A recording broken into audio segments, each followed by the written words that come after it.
Bonjour Evelyne. Aujourd'hui, une exploration assez passionnante, je trouve, basée sur une analyse vidéo de la chaîne Electruc. Hmm.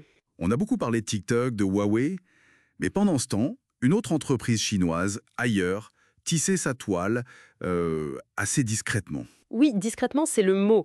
Jusqu'à racheter une icône américaine comme GE Appliances. C'est ça qui est fou. Exactement. Comment est-ce que c'est arrivé? Comment ils ont fait? Bah justement, l'objectif, c'est de comprendre un peu cette stratégie, cette ascension fulgurante, et surtout, pourquoi, aujourd'hui, en 2025, avec la maison connectée partout, le contexte a radicalement changé pour eux aux États-Unis. D'accord. Alors on plonge ensemble dans cette histoire incroyable. Allons-y. Tout commence dans les années 80, c'est ça?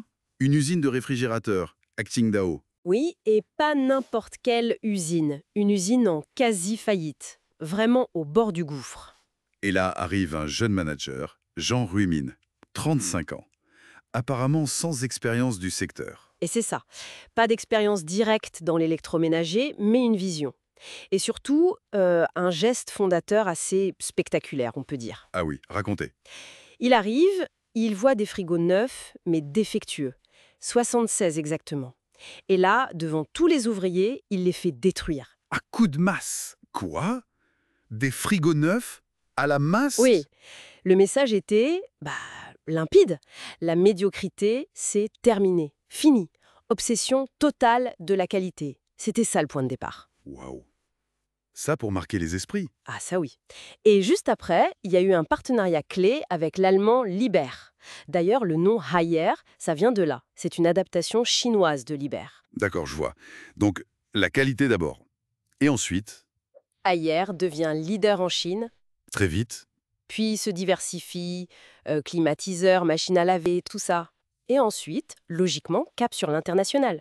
et là aussi une stratégie particulière, pas l'attaque frontale. Non, non, très malin. Ils ont commencé par attaquer des marchés de niche aux États-Unis. Par exemple, les mini-frigos pour les chambres d'étudiants sur les campus, des trucs un peu délaissés par les gros acteurs. Malin, oui. Et puis l'étape d'après. Le coup de maître, on peut dire. Ouvrir une usine, directement aux États-Unis, en Caroline du Sud. C'était en 99. Produire localement. Ah oui, ça change tout en termes d'image, de coût. Exactement, et ça a préparé le terrain pour la suite. Des acquisitions, Sanyo au Japon, Fisher Paykel en Nouvelle-Zélande, Et le gros morceau?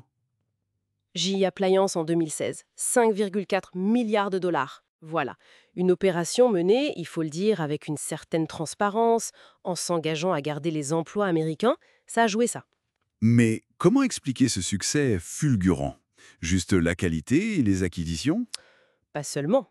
Il y a un facteur clé, souvent moins connu, leur modèle de management interne. Le Randanier, lancé vers 2005. Le Randen quoi? Randanier, Andro, imaginez, l'entreprise est découpée en des milliers de micro-unités, complètement autonomes.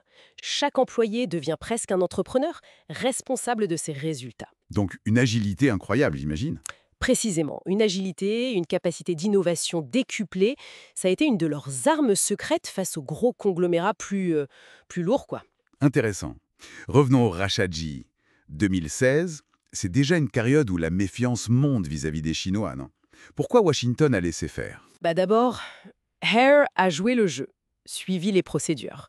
Mais surtout, et c'est le point essentiel, en 2016, l'électroménager, franchement, ça n'était pas vu comme un secteur stratégique. Ah bon? Non. La sécurité nationale, la collecte de données, on pensait plutôt aux télécoms, genre Huawei, aux réseaux sociaux, pas aux frigos ou aux machines à laver. C'était pas perçu comme une menace. C'est fou comme la perception peut changer vite. Exactement. Parce qu'aujourd'hui, en 2025, la situation est complètement différente. Nos appareils sont connectés. Ah oui, l'Internet des objets, l'IoT. C'est ça, le frigo qui commande le lait, la machine à laver pilotée par smartphone, tout ça communique, ça collecte des données.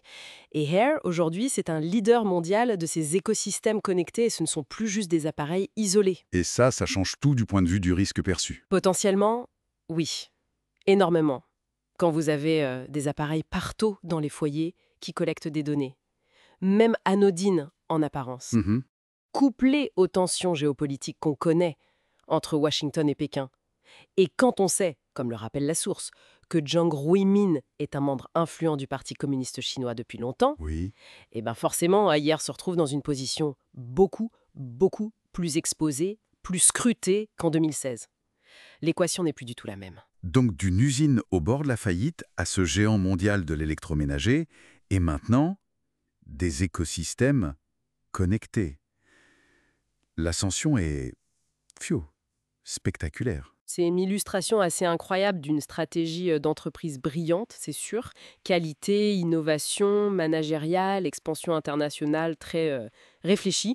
Mais voilà, avec l'IoT qui se généralise, ça soulève forcément des questions nouvelles sur la data, la connectivité et les liens potentiels avec la politique. C'est clair. Une pensée finale peut-être pour notre auditoire? Oui. Alors que nos maisons deviennent de plus en plus intelligentes, interconnectées, comment est-ce qu'on perçoit le rôle de ces entreprises qui façonnent notre quotidien connecté? Au-delà de la simple fonction de l'appareil, quoi. C'est toute la question pour les années à venir.